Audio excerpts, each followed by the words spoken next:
choisi cette licence pour les matières techniques qui sont proposées et également pour les diversités de poursuites d'études qui sont également proposées.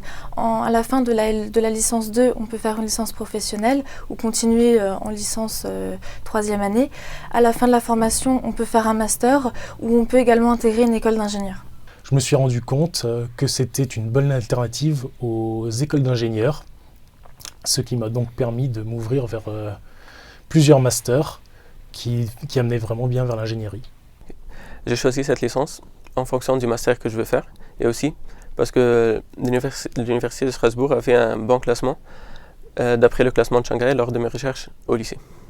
J'ai choisi cette licence parce que je voulais faire électronique et mécatronique et cette formation me permet d'atteindre mes objectifs.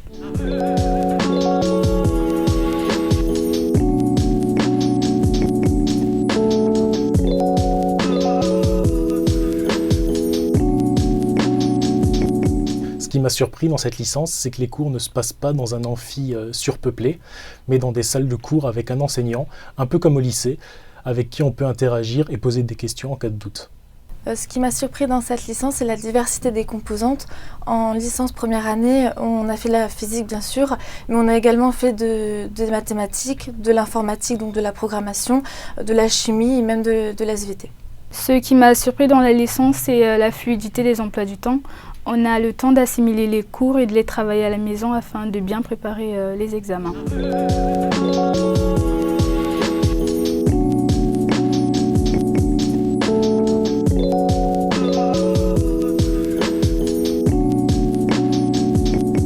Ce qui me plaît particulièrement, c'est que toutes les matières ont un but commun. En effet, quand on fait des projets, on associe toutes les palettes de compétences afin de mener ce projet à bien. Par exemple, lorsqu'on va réaliser un robot, on aura besoin des matières capteurs pour acquérir des informations sur l'environnement extérieur.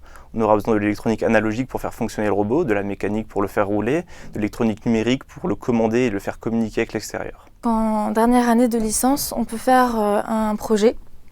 Donc le projet que je dois réaliser, c'est de faire un robot qui sera piloté par smartphone. Donc du coup, on va pouvoir étudier les domaines donc, de la conception industrielle du robot et également donc, toute la partie programmation pour le piloter. Ce qui me plaît dans cette licence, c'est la diversité de l'enseignement. Nous étudions l'informatique, l'automatisme, l'électronique et la mécanique. Ce qui me plaît également, c'est le système de la spécialisation au cours de la licence.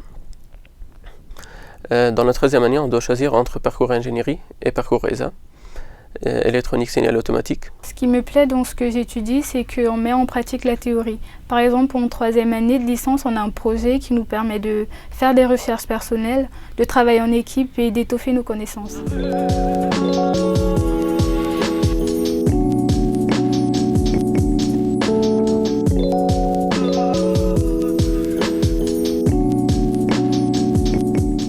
Donc pour préparer mon avenir, je suis actuellement en stage de fin d'études dans un laboratoire de Strasbourg. Je compte poursuivre sur une thèse afin de travailler dans l'industrie.